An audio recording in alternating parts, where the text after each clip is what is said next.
Good morning. Today I'm going to introduce legislation designed to deal with the crisis at our border.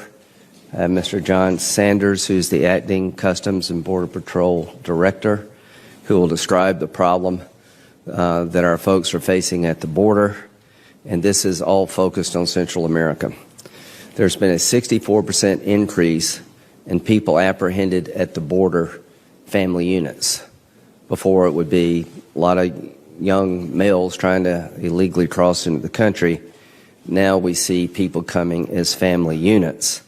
The number of asylum claims coming from Central America is going through the roof. The number of unaccompanied minors coming from Central America is going through the roof. And he will tell you about the problem in terms of capacity to deal with the issue. What I'm trying to do is explain how to stop the flow from Central America to regain control of our border and stop a humanitarian crisis that I think is just going to get worse over time. One of the most important things I can stress to you is that people are trying to get caught. They're not avoiding getting caught. So when we talk about building a wall as Republicans, that makes sense. To stop illegal entry into the country, try to direct people into areas where we have a better chance of apprehending them. That doesn't work when the goal of the person is to find a Border Patrol agent and turn yourself in. I'm in charge of foreign assistance in the Appropriations Committee. I actually created the Alliance for Prosperity, a $750 million account working with Vice President Biden to provide economic assistance, deal with corruption, and enhancing security in the Northern Triangle countries. You could triple that amount of money and not stop this problem. So to those who want to give more money to Central America, it won't stop the problem. They're going to keep coming to the United States because life is better here than it is there. And no amount of money is going to stop people from coming. No matter how high the wall will be built, no matter how many drones you have, no matter how many agents you put at the border, they'll keep coming because they want to get caught. And here's what's happened when they turn themselves in. If you're an unaccompanied minor from Central America, under our law, we can only hold you 20 days at DHS. Then we turn you over to Labor HHS. 98% of the unaccompanied minors who make it to America from Central America never leave the United States. So families know this. Word is out on the street in the Northern Triangle countries that if your child can get here by themselves, then the chance of them staying in America is almost 100%.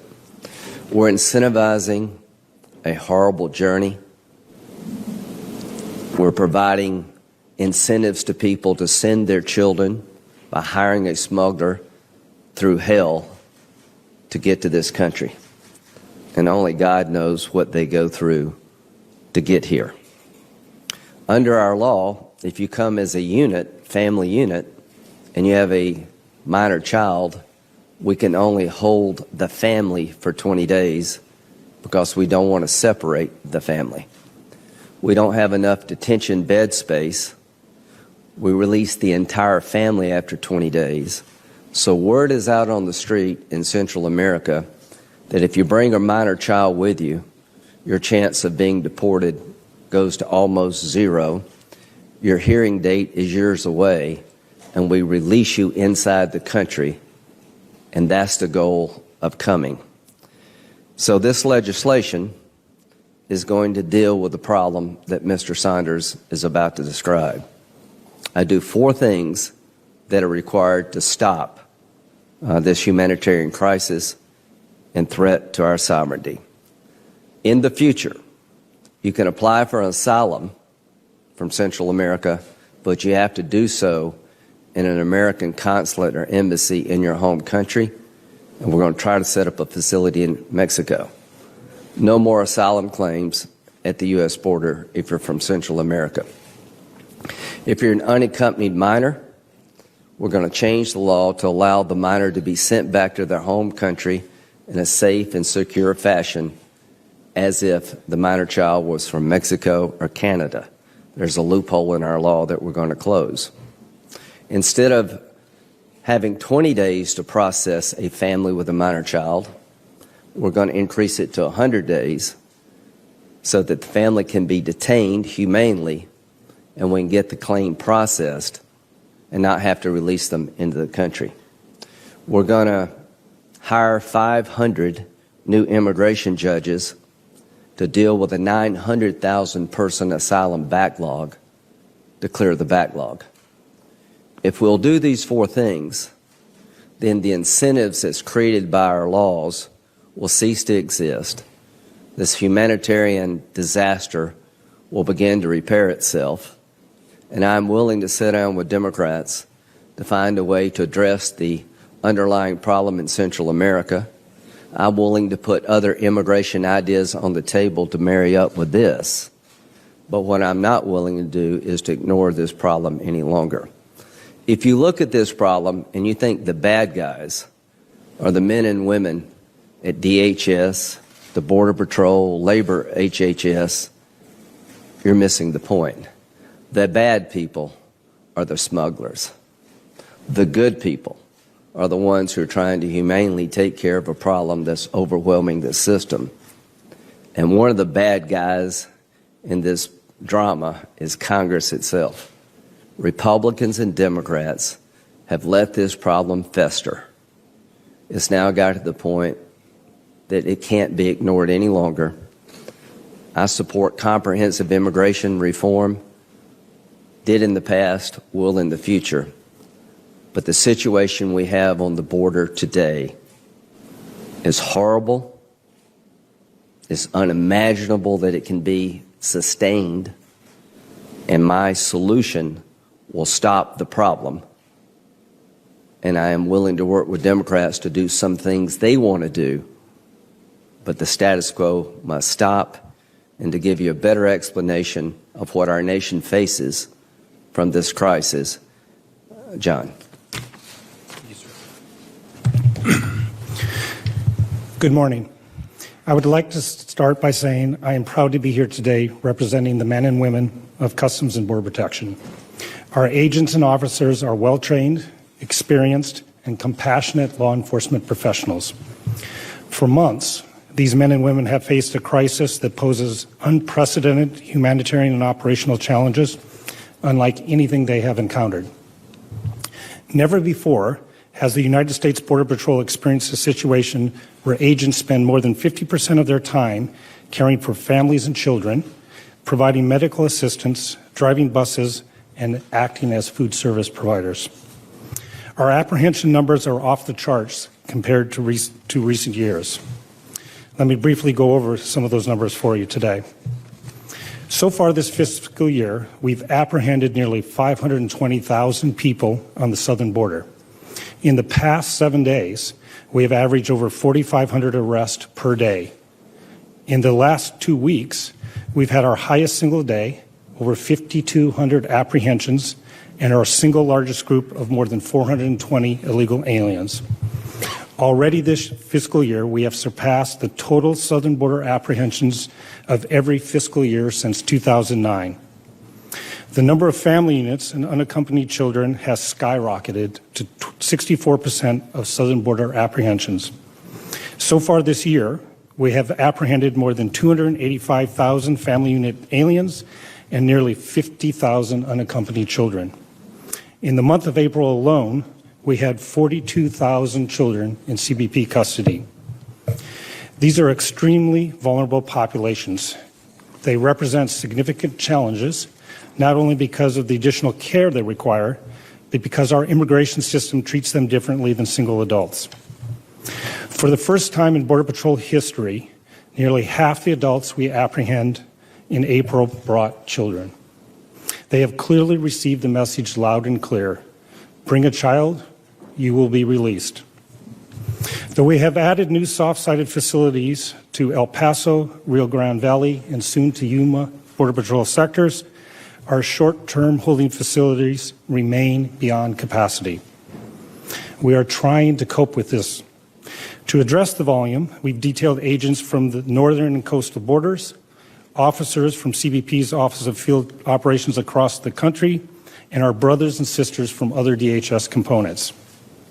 However, even with the additional detailed staffing, our field commanders have had to pull agents away from the border to process reduced task force participation, postpone training, and close checkpoints. This is a risk to national security. It is unsustainable and cannot and should not continue. Children should not have to sleep on the ground huddled under Mylar blankets. This is the United States of America. We can and we must do better as a country. But let me be clear about this. CBP cannot address this crisis simply by shifting more resources or building more facilities. In recent testimony before Congress, Chief Provost used the analogy that it is like holding a bucket under a faucet. If we can't turn off the flow, it doesn't matter how many more buckets you give me.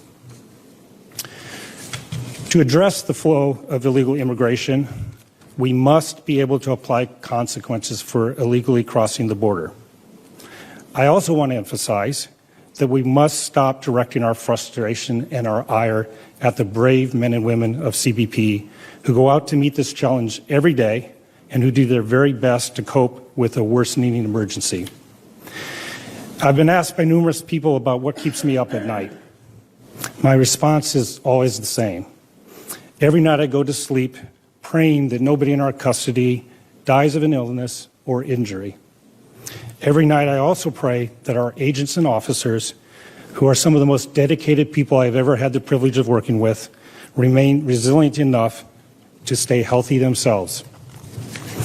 We must stop demonizing the very people who are caring for these vulnerable children and families as if they were their own, changing diapers, mixing formula, comforting and reassuring those who are understandably confused and frightened.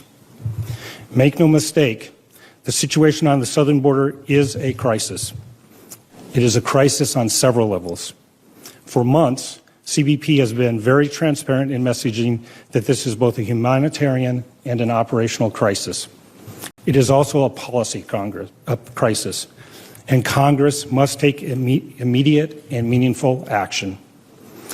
Most importantly, while we apply this word crisis to the humanitarian situation unfolding on the southern border, we must remember that it is just a word. And now more than ever, we need more than words, we need action. We must direct our attention to fixing the laws that have brought us to this crisis, the laws that the officers and agents of CBP swear an oath to uphold. 128 brave men and women of the U.S. Border Patrol have paid the ultimate sacrifice in their 95-year history. I implore Congress to act so their sacrifices are not in vain. Thank you very much. Questions? Things in here. There seem to be proposing legislation to change asylum law and to legalize the forward decision. Yes. And secondly, are you crossing wires with the White House now that they have announced that 20%? Good question. So what I'm trying to do is cut off the faucet. The bucket approach is not working. Word is out on the street, and I have the ads, but since I don't speak Spanish, I couldn't translate them for you. In Central America, there are advertisements that say that if you come to America and you apply for asylum, they have to give you a hearing, and they're right. People are trying to get apprehended. They're not avoiding detention. And under our law, you're entitled to a hearing. It could take 3 or 4 years before your hearing is scheduled, and we don't have detention space to hold you for 3 or 4 years. So word is out on the street, if you apply for asylum, you're going to be let loose in the country. The reason there's been a spike in minor children is if you bring a minor child with you, you can't be held more than 20 days. So I'm trying to go to 100 days. And right now we don't have the bed space to detain the family. So we got to do two things. We got to have a longer processing time, and more bed space. But if we did those two things, most of this flow would stop. And when it comes to unaccompanied minors, if the word got out on the street that the child could be sent back to their home country, like if you came from Canada and Mexico, it would destroy the smuggler's business. This is a nightmare for smugglers. This is a godsend to stop the humanitarian disaster, but a nightmare for smugglers. As to the administration's immigration plan, it's about border security and it's about merit-based immigration. This component is in the border security plan. What I've done is take out of the border security plan the acute problem. A wall will not fix this. People are trying to be captured. More Border Patrol agents are necessary, but people are not trying to avoid an agent. They literally ask, where are the Border Patrol agents, so they can turn themselves in. Until you stop this problem, we can never regain control of our border regarding Central America. How would you get Democrats on board? Good question. To my Democratic colleagues, we've done similar things in the Gang of Eight as part of a comprehensive bill. These legal loopholes are creating a humanitarian disaster for those who take the journey and overwhelming the Border Patrol. And it used to be a manufactured crisis, but I don't think that exists anymore in the minds of my Democratic colleagues. They introduced legislation yesterday, and I haven't read all of it, but they allow refugee centers to be set up, processing centers in the home country of the Triangle countries, and maybe even in Mexico. They're not required to go to the refugee centers, but they can. And I see that as a step in the right direction. What I want to do is basically say asylum claims coming from Central America have to be made in that country or Mexico. So now what would a Democrat need to help me change these laws to help these people? I don't know, but I'm very open to talking with them about what they would need. Senator, if the wall would work to stop them, then do you not agree with the president declaring a national emergency in order to build the wall on the southern border? We have the acting defense secretary who just pulled $1.5 billion for the wall specifically. The administration Right. said that money can't be used for anything else. So are you in conflict with the White House? No, not really, because we need a wall. You've got two flows here, right? You have traditional illegal immigration, smuggling, sex trafficking, drugs, people trying not to get caught. Then you have people wanting to get caught from Central America because these loopholes in our law. So you need to do a couple things. You need to build out your border to make it secure so that people can't cross illegally who are trying to avoid detection. You need to deal with the magnets and loopholes in the law that entice people to come who want to get caught. They're not inconsistent. But when Democrats say we need to invest more in Central America, I will say, yes, you're right, but there's not enough money in the world that's going to stop this as long as the laws entice people to come. So if you want to increase economic developmental aid to Central America as part of this package, I would gladly do that, because I do realize that the root cause of this is the economic conditions in these countries. Senator, does the White House, just to be clear, does the White House endorse your bill, or is it still on the... Yes, I believe this is what's in the border package is very similar to this. He's here telling me that if we do these things, it shuts off the faucet. What I did was ask the experts on the ground, what do I need to do to help you? Everybody who goes to the border comes back pretty depressed. You know, Tom Friedman went to the border and said it is not manufactured. So rather than me talking about what I want to do, I went to the people in charge, and here's what they told me. We've got more asylum claims than we can process, 900,000. Help me with the backlog. 500 judges. We've got to change the laws so that they have to apply for asylum in their own country, because we can't accommodate the asylum claim because we're full, basically. And they also said the minor child problem has to be addressed. As long as you have a child with you, and 20 days is the standard, we can't process the claim in 20 days. We need more time, and we need more bed space. And when it comes to unaccompanied minors, the best way to stop that flow is to send them back to their country like you would if it was from Mexico and Canada. Sir, where's the pressure for the Democrats to work with you if they do so well in district federal court? Well, I think I talked with Senator Durbin yesterday. You know, we've had our moments, but Dick Durbin's knows this topic as well as anybody I've ever met. I think Senator Durbin understands this is a crisis. It's going to get worse. And here's what to think about. If we do nothing, what's it going to look like next year? Can you imagine if these trends continue by the summer of 2020? I think Congress has been put on notice by the experts. And if you think this is a Trump-created problem, you really just hate Trump, because this problem has been long in the making before Trump got here. And as a Republican, if you think we can just do this by building a wall, you're wrong. So my hope is that the pressure from a national security point of view, the humanitarian crisis, some allegiance to the men and women that we tasked to do this job will compel us to act. Senator, in the past, you have shown you are able to reach agreement with Democrats on trying to compromise. The administration's gotten involved in these discussions the last 2 years. It's ended as we talk about that in framework, either a government shutdown or rail votes on the Senate floor. What's your sense of this? It's really a good question. If we can find a reasonable solution, and this is the pillar of it, this is the foundation, and the president says no to more immigration reforms, then I think he will own this problem.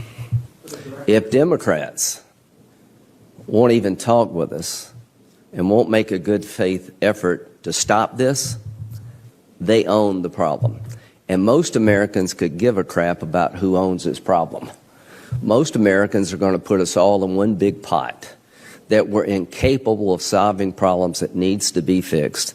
So the upside of saying no to a reasonable proposal for either party is pretty small.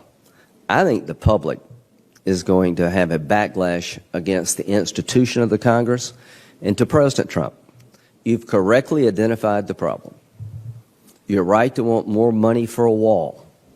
You're right to want a merit-based immigration system. You're right to support these changes, because without these changes, nothing changes. Now, here's the task for you, Mr. President. You had a meeting of Republicans and Democrats, and you said, send me a bill, and I will sign it. We sent him a bill, and he didn't sign it.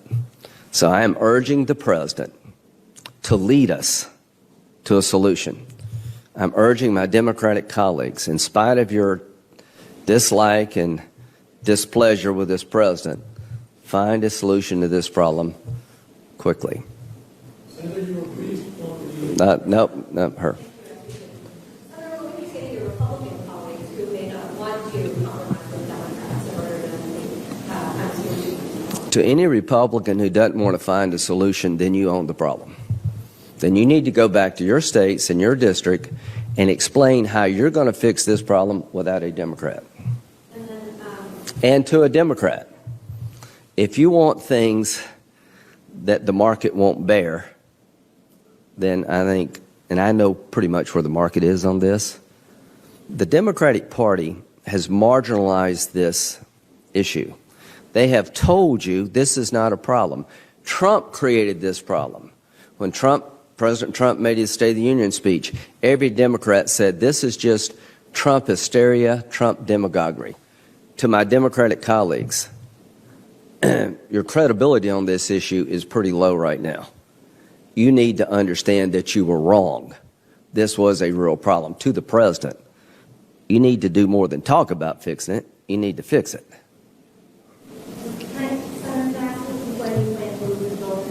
Yeah, we're going to do something unheard of in the Senate. We're going to go back to regular order. We're going to have a hearing so people can test this proposition. If they come up with a change that I think makes sense, I will change it. Then we're going to have a markup. In the process of having a hearing and a markup, I hope Democrats will say, all right, I'd like to change it this way, but I also like you to include this. DACA, you name it.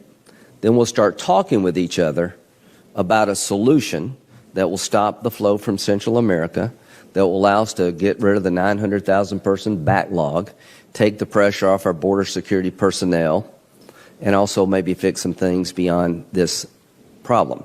So what I'm going to do is have a hearing, then we'll have a markup, and I would encourage the White House, who met yesterday with Democrats. There was a meeting with White House personnel with some Democratic senators. I'm somewhat optimistic. Chief of Staff Mulvaney has been personally involved in this. I think he understands being in Congress. To get what you want, you got to give something. Thank you all. Another border, the border between Iran and Iraq. Oh, yeah. The State Department pulled out non-emergent personnel from the embassies in Iraq, and also this is amongst the idea that they might send 120,000 troops to Iran, detentions, Israelis. Are you worried that the United States is kind of stuck with it? Well, I guess the short answer is that the president shot down the idea we're going to deploy 120,000 people. But removing personnel from embassies and consulates is clearly a serious move by the State Department. They feel the threat. And I would urge the State Department and DOD to come down here and explain to us what's going on, because I have no idea what the threat stream is beyond what I read in the paper. And I think there are a lot of people in my shoes that are going to support standing up to Iran, but we need to understand what we're doing. So I would urge the administration to come down here and brief members of Congress about the threat as they see it coming from Iran. One more question. Sure. Sir, you've talked about the flow of the people seeking asylum. Can you talk about the increase of the so-called runners, those people who don't want to be caught, and how the diversion of your forces is encouraging that flow of the runners? Sure. As I said, we now, with the U.S. Border Patrol, over 50% of the time of the Border Patrol agents is not spent on border security. So it is absolutely a risk to national security, and I do want to get those boots back to the border so that they can do what they signed up to do. Can you quantify the size of the runner flow compared? I cannot. The Alabama enforcement law returned I took that. Mr. Shea, I have actually a question for Mr. Okay. Shea, or for you, Senator. I'll take two more. You said that in the United States of America, a child shouldn't be sleeping on the ground under a Mylar blanket. Right now they are. Why do they have to be sleeping on the ground under a Mylar blanket? Has it gotten to the point where CBP or other agencies can't provide the resources so they don't? I'll let him answer the technical problem with housing. But that question answers itself. They tell me we have 1% of the Central American population coming to our border. We were never set up to take every minor child in Central America. We were never set up to deal with families coming as a unit that we can't process. We're being overwhelmed. So when 50% of your time is dealing with taking care of the population, providing them the best comfort the system will allow, then if I'm a terrorist, there's no better time to try to penetrate our border than right now. So we don't have enough facilities.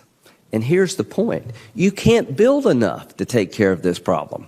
I mean, you literally are going to have multiple millions of people coming from Central America in the next 2 or 3 years unless you shut off the faucet.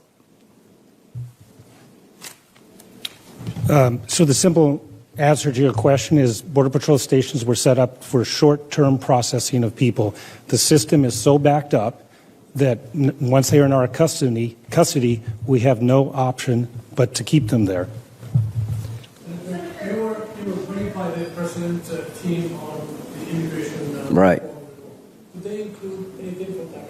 No. You talked to Trump very frequently. Have you described this plan? Yeah, I talked to him a couple of nights ago. Well, he says, we got to stop it.